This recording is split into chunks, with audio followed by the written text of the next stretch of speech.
that man evolved from a baboon. They say that they send a man to the moon. They will say that the black cat bad luck. They say blacks that never mount up. Let's ride thoroughbreds outside. Saddle up all the riders, let's ride. They say anything anyway. His story is not my history. They say this land is my land. It's your boy Miamirod, and this is the KUSH and Corona Show. It's been a minute. Probably because I've been busy doing a lot of different projects dealing with transportation. You know, I do the Sprinter Life thing, and I shoot a lot of music videos and documentaries for a lot of different people and independent artists in the Atlanta area. So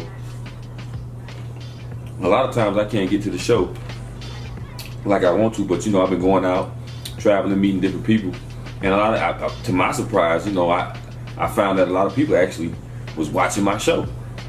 And every time I see somebody, they be like, when you gonna bring back the KUSH and Corona Show? And I was like, well, what y'all like about the show? And they said, because it doesn't seem like it's scripted. And it's not. Most of the shit comes straight off my dome. A lot of things that I'm talking about is how I feel. The people I bring on here are my friends and family that I've been friends with for years. Some of them entertainers, some of them trap dudes, some of them businessmen, and some of them revolutionaries.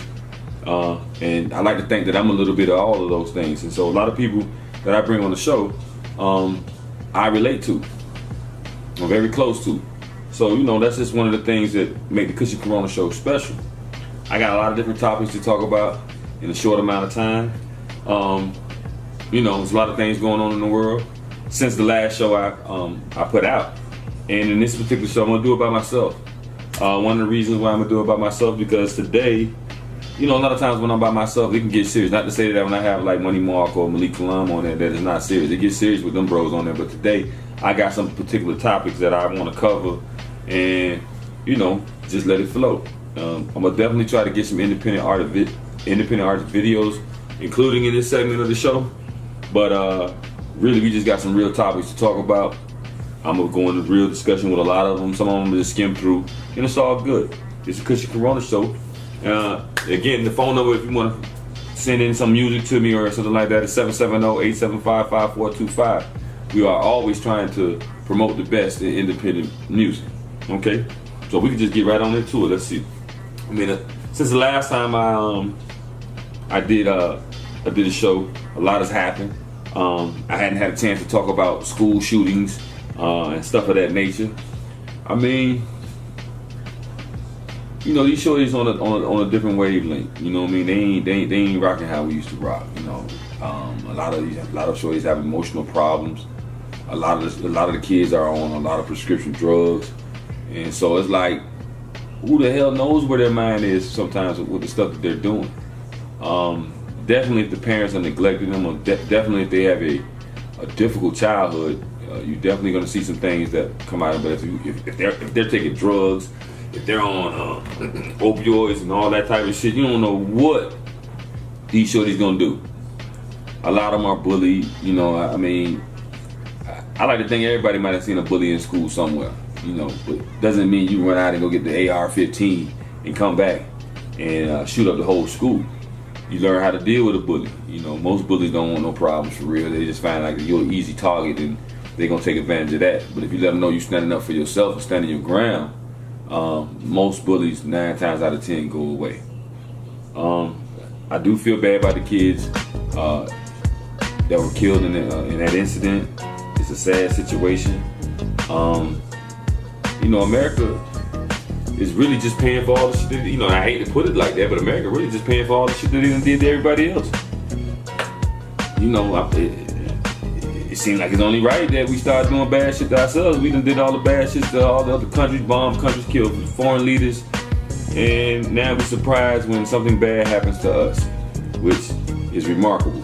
Because, you know, karma is a motherfucker, so, you know, if you outside killing other people's children in other countries, then you can expect something bad to happen to you. Not to say that the kids deserved it, but as a country, and some of the things in the policies, the foreign policies that we have out here, we deserve a lot of things that we get, and including how we treat our own citizens. So, like that's again, my heart goes out to the family in Broward that the shooting took place. Maybe the school or come up with some different type of policies. I don't know. Arming the teachers is definitely not one of them. I believe if you arm the teachers, you're gonna end up having the teachers shoot at some of the students. You know, because things pop off between students and teachers all the time. And so if the teacher has a 45 in his backpack while one of the students is kind of talking rough to him, it's a good chance that teacher gonna pull that fire on him. All right, so we're gonna keep it moving. I want to give a shout out to Craig Mack. He passed away a couple of weeks ago. I did have the experience, and you know, to be able to hang out with Craig. This was like in, I would say, 93, 94. I had a concert in Dothan, Alabama. Craig was the first artist that I actually ever promoted. I picked him up in Montgomery in my rental car, and I let him actually drive. And I let him drive. He took the car and started driving like 115 miles per hour from Dothan from Montgomery to Dothan. And I had to ask him, like, yo, like, what are you doing, kid? You can't drive for 100 miles per hour through Alabama. And he was like, I never really drove a car before. And I'm saying to myself, this Craig Mack, he got the number, Flavor in You was the #1 record in the city, in this country. I'm not saying he had to have a phantom. Bruh told me he didn't even have a car. He's never had a car. Nobody really tried to show him how to drive. And right then and there I knew fucking with Sean Combs was fucked up. That was my first impression, real first impression of Sean Combs. Y'all know him as Puff Daddy, but I ain't even finna call a nigga that. I'm finna call his ass Sean Combs. When I realized what Craig Mack was going through, I realized it right then. But as time went on, I realized I was right about Sean Combs, and how he did his artists. And all his artists, he's pimped all of them.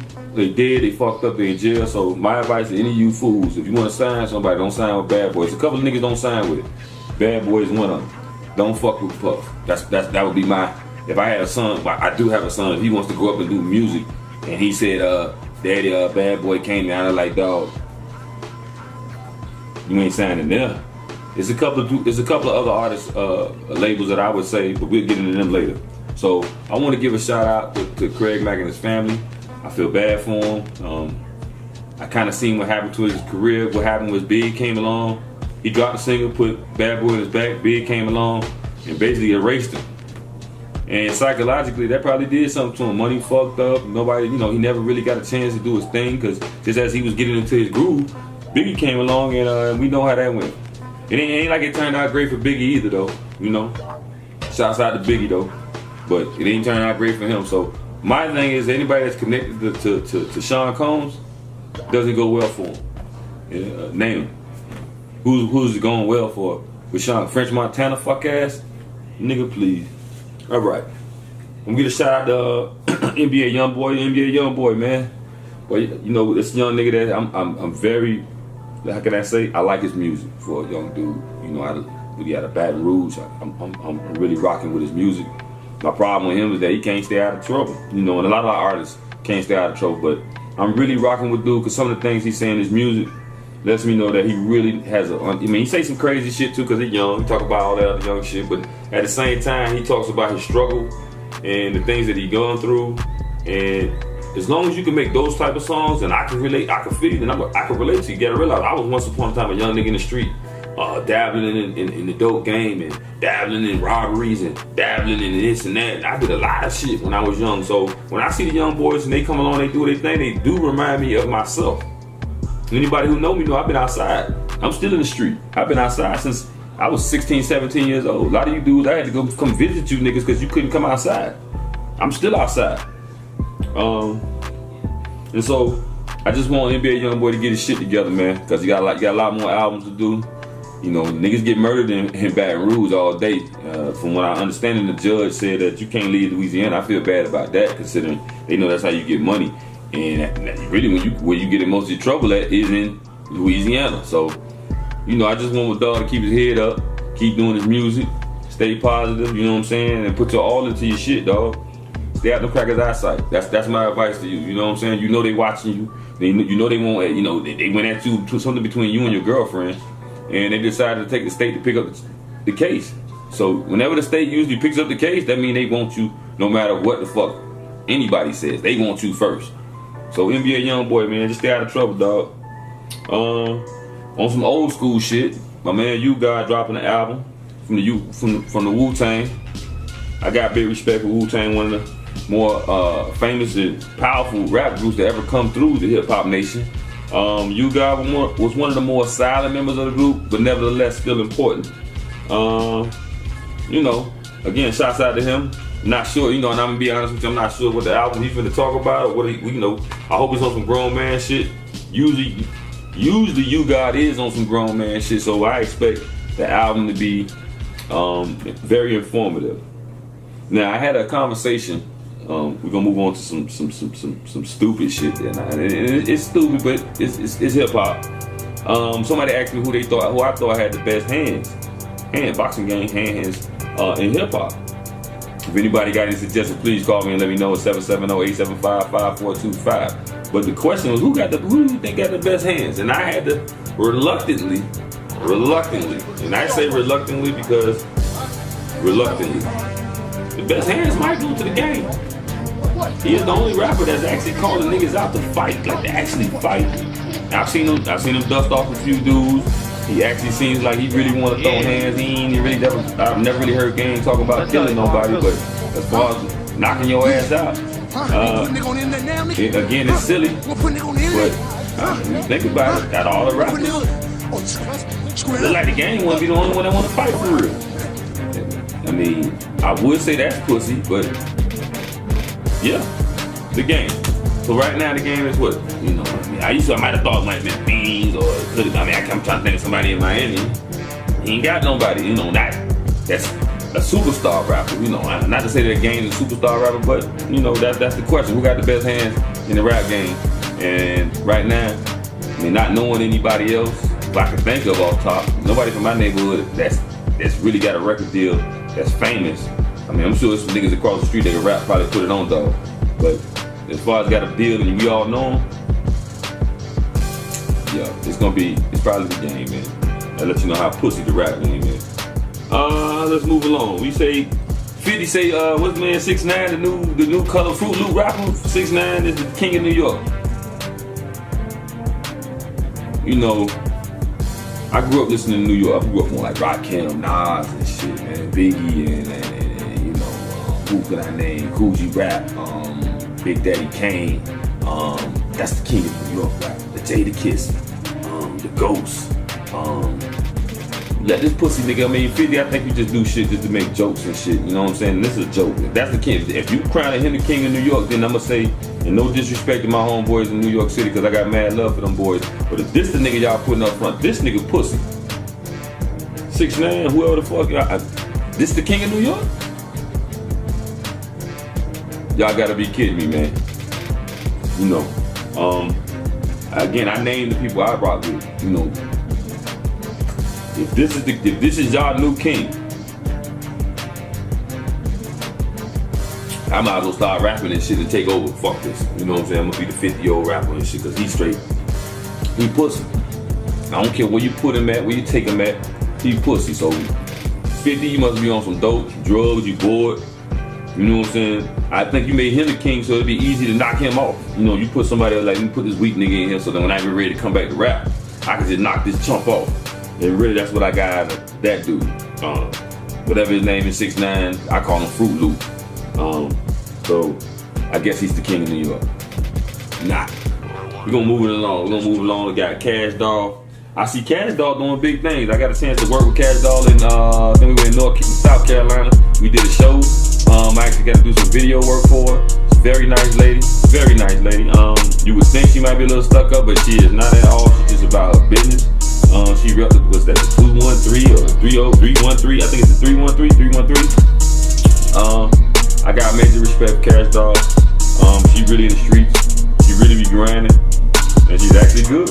You know, I don't know if she write her own rhymes. It looks like she do. It feels like she do when I go to that little concerts and shit. And everybody in the audience go bananas. Them ladies with Cash Doll, they go bananas for her. So, you know, shouts out to Cash Doll and the people in Detroit. You know what I'm saying? Y'all got y'all a winner. If she keep doing her thing, I imagine she got a couple of bangers, man. Again, I would say girl, but next to Brianna, my goddaughter, with Peeps. Cash Doll might be my favorite girl rapper. I don't fuck with Trina, and I don't fuck with Kaya, and I don't fuck with Nicki Minaj, and I don't fuck with. I ain't gonna say I don't fuck with Remy Ma. Remy Ma cool, but I don't really fuck with her. Nigga, I'm still looking for goddamn Jackie O. Yeah, I said it. Y'all niggas crossed out a little rap female legend in our town by some sucker shit. So some niggas, some grown ass niggas did that shit. Fuck them niggas. He gonna move right along. Since the last show, it looked like Rick Ross was having some problems, but I'm glad to hear that my man doing good. You know, I probably have a lot of disagreements about Rick Ross and his career in the music, but I don't ever want nobody to be sick, life support, or not make it. You know what I'm saying? It's like a sport out here, man. I want my competition to be healthy and ready. So when I step to you or get rid of you, I don't want to be like he was on your sick bed. So Ross, again, this on some music shit, but on some real nigga shit. I'm glad you're doing all right, dog. I ain't really want nothing to happen to you like that. But when it comes to this competition, this music shit, I'm gonna try to get rid of that. That's just me, you know. That's just how I want to rock. I want to be the top, so you can't share the spot. You can't share the top. So it either be one nigga up here and one nigga down here. I don't want to be the nigga down here forever. I want to get up here and he get down there. So that's my look at it. But I'm glad you're doing all right. See what else we got. I want to say something about the South by Southwest Music Festival. I heard that thing was doing good. If you're an independent artist, the best thing for you to do is try to get to that festival next year. That's South by Southwest. It's in Austin, Texas. I got a chance to go to it last year. It was cool. I had a good time. Got a chance to meet a lot of independent artists. If you're an independent artist, I don't care what part of the country you're from, where you're from. You might be from another country, but that is a particular festival that you probably want to get in and get a show and meet, network, and rub shoulders, because everybody gonna be there, from the independent to the little dudes. You know what I'm saying? Everybody gonna be rocking. So South by Southwest next year. If you wasn't there this year, be there next year.